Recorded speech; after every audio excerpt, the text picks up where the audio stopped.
to the left of her spinous process. So I'm like actually on the articular pillar on this left side. Okay? And then what direction am I going to rotate her?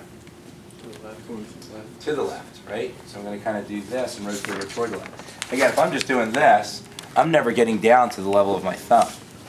I've got to really kind of recruit 1, 2, 3, 4, 5. Oh, now we're there, right? So I've got to get it all the way down there in order to do that. My recommendation, just from the standpoint of kind of making this, you know, again, anything where there's a lot of space between you and the patient, and manual therapy probably isn't the best position, right? So I'm always like all up in their grill, right, when I'm doing manual therapy. So I'm in here like this, and again, it's almost like this big mayonnaise jar that I'm trying to like uncork. Okay? So I'm here like this, right? Spinous process, I'm going to pick that segment right there. My thumb is off to the left of that. Again, as I'm talking to you, I'm kind of melding into her neck a little bit, and I'm on that transverse process. Right? So I'm on it. Now, once I'm on it, that thumb is not going to do anything else. It's just going to kind of hang out there. And now I'm turning to the point where I get down to that level.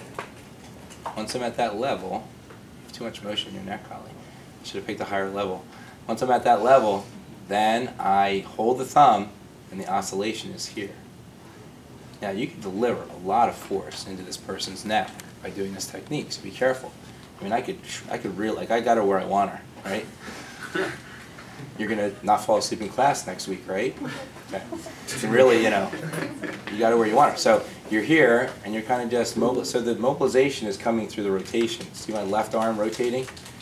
My right thumb isn't doing anything. It's just kind of hanging out. And it's easy. I could literally do this all day long. I mean, this feels like I'm in a really good position. I feel like it's comfortable for her because the area is a little flatter than trying to push on her spinous process. What's the other thing about that? Oh, great technique for where? Where would this be a great technique for? AA, right?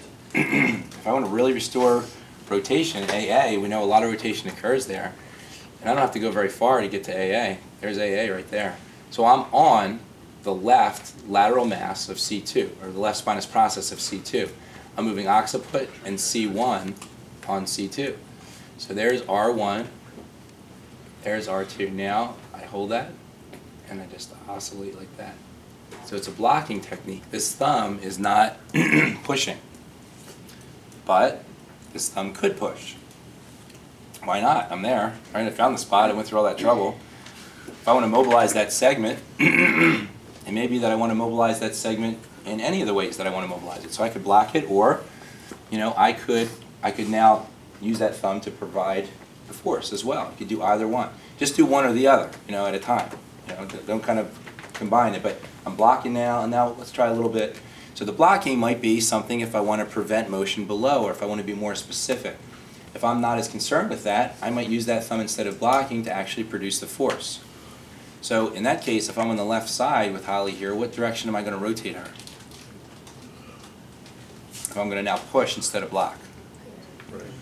Yeah, to the right. And I'm just going to I'm on that transverse process, and now I'm just going to push as I'm rotating her to the right. So I won't usually switch sides, although you could if she was going real far, but I'm here, pick that spot, I kind of get my finger in there. Now as I come around, I get her to end range, and now see my right hand is the one that's moving now.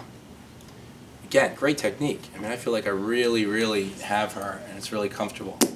And for her too, except for my pen. So I'm here, get her to end range, and then once you're there, my left hand now is the one that's being stable. I'm just holding the head in place. And now, see, that wasn't good. I was slipped off and I felt uncomfortable to her, I bet. So now I'm here like this, and now I'm just mobilizing. Now notice, the further you rotate, I've got to change my force direction. If I'm here, I'm pushing this way, but if I'm here, I'm pushing this way. I can't have her head rotated and still pushing this way, right? So I'm kind of following the path of her neck as I'm kind of moving her. So I'm pre-positioning to the point of that restriction, and once I get there, I hold her head in place, and I just push. Ooh, that needs to move a little bit. And I push that, and I move. So I found a little restriction here, so I'm just going to mobilize that. Right? This is probably like a grade 3 because it's big amplitude and there's more force than I would normally use. Okay?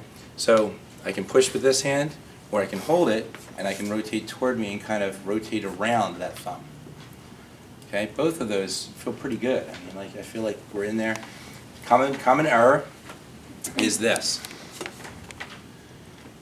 Right, see how she's side bent? Right, so you've got to invade their personal space, right? So you're there and you want to make sure you're rotating around an axis that goes right through the top of her head. So here's the axis. Try not to do here. Right, so you're make sure you're up here. You got to like really get in. You can't kind of do it from over here. Okay. Again, ladies, use a pillow or whatever you need to do to feel comfortable with that.